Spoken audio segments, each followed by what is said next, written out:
அண்ணன் கொலைக்கு பழிக்கு பழியாக அவருடைய தம்பிகளே 2 உயிர்களை கொன்று போட்டுள்ளனர். திண்டுக்கல்லை கொலை நடுங்கச் செய்த இரட்டை கொலை சம்பவத்தின் பகீர் பின்னணி என்ன? திண்டுக்கல்லில் இருந்து நத்தம் செல்லும் சாலை அன்றிரவு பதற்றத்தின் பிடியில் சிக்கிக் கொண்டிருந்தது.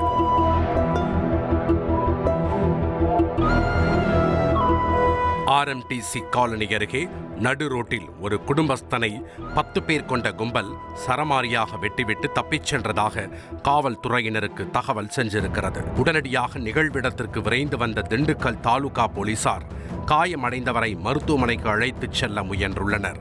ஆனால் அந்த நபரின் தலை முழுவதும் சிதைந்து போகும் அளவிற்கு மிக ஆழமான வெட்டுக்காயங்கள் இருந்ததால் அந்த உயிர் சம்பவ இடத்திலேயே துடிதுடித்து அடங்கி இருக்கிறது.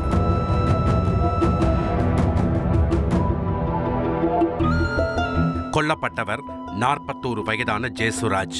திண்டுக்கல் மாவட்டம் யாகப்பன்பட்டியைச் சேர்ந்தவர். சம்பவ இடத்தை அலசி ஆராய்ந்த காவல்துறையினர் இறந்தவரின் குடும்பத்தினருக்கு தகவல் தெரிவிக்க முயன்றுள்ளனர். அப்போது காவல்துறையினருக்கு கிடைத்த மற்றொரு மரணச் செய்தி அவர்களை ஒரு கணம் அதிர்ந்து போகச் செய்துள்ளது.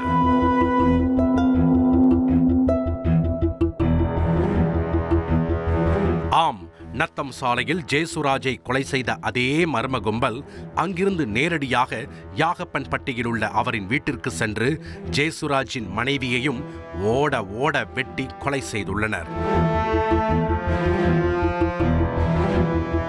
நடந்த இரட்டை கொலை சம்பவத்தின் பின்னணியையும் அதில் தொடர்புடைய கொலையாளிகளையும் பிடிப்பதற்கான விசாரணை அந்த நடுநிசி இரவில் வேகம் எடுத்தது.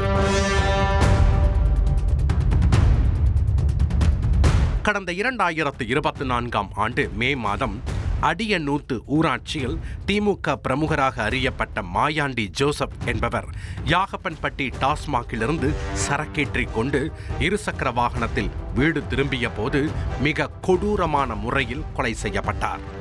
காவல்துறையினர் மேற்கொண்ட விசாரணையில் ரியல் எஸ்டேட் தொழிலில் ஏற்பட்ட முன்விரோதம் காரணமாக மாயாண்டி உறவினர்களே அவரை கொலை செய்தது தெரியவந்தது. அந்த வழக்கின் முக்கிய குற்றவாளிதான் தற்போது கொலையாகி உள்ள ஜேசுராஜ். மாயாண்டி ஜோசப் கொலையில் கைதான ஜேசுராஜிற்கு ஆயுள் தண்டனை வழங்கி நீதிமன்றம் தீர்ப்பளித்திருந்தது. இதனை எதிர்த்து அவரது குடும்பத்தினர் உயர்நீதிமன்றத்தில் மேல்முறையீடு செய்துள்ளனர். இந்த வழக்கின் விசாரணையானது உயர்நீதிமன்றத்தில் நடைபெற்று வந்த நிலையில்தான் சில மாதங்களுக்கு முன்பு ஜேசுராஜ் பரோலில் வெளியே வந்துள்ளார்.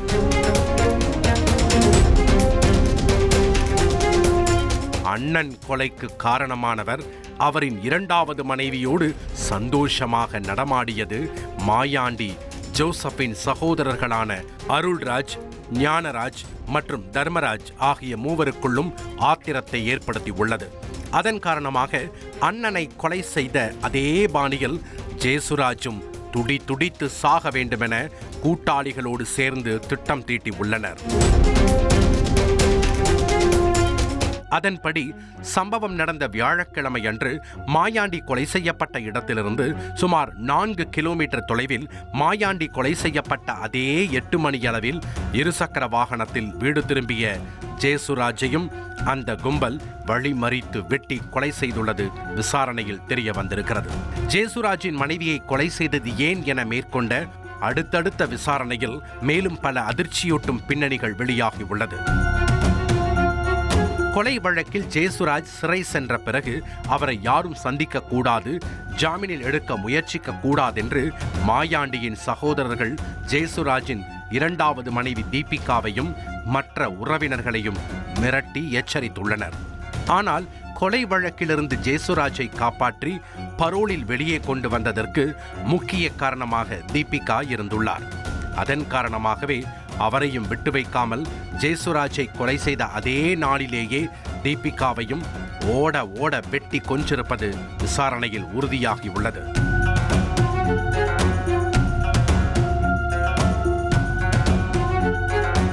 நடந்த சம்பவம் தொடர்பாக வழக்கு பதிவு செய்த போலீசார் மாயாண்டி சகோதரர்களான அருள்ராஜ், ஞானராஜ், தர்மராஜ் ஆகிய மூவரையும் அவர்களின் கூட்டாளிகள் 5 பேரையும் கைது செய்துள்ளனர். மேலும் இந்த வழக்கில் தொடர்புடைய மேலும் சிலரையும் வலை வீசி தேடி வருகின்றனர். இனி செல்லும் இடமெல்லாம் செய்தி. தந்தி டிவியின் வாட்ஸ்அப் சேனலை ஃபாலோ பண்ணினா செல்ல இருக்கும் இடமெல்லாம் செய்தி. இதோ QR கோட் இப்பவே ஸ்கேன் பண்ணுங்க, ஃபாலோ பண்ணுங்க.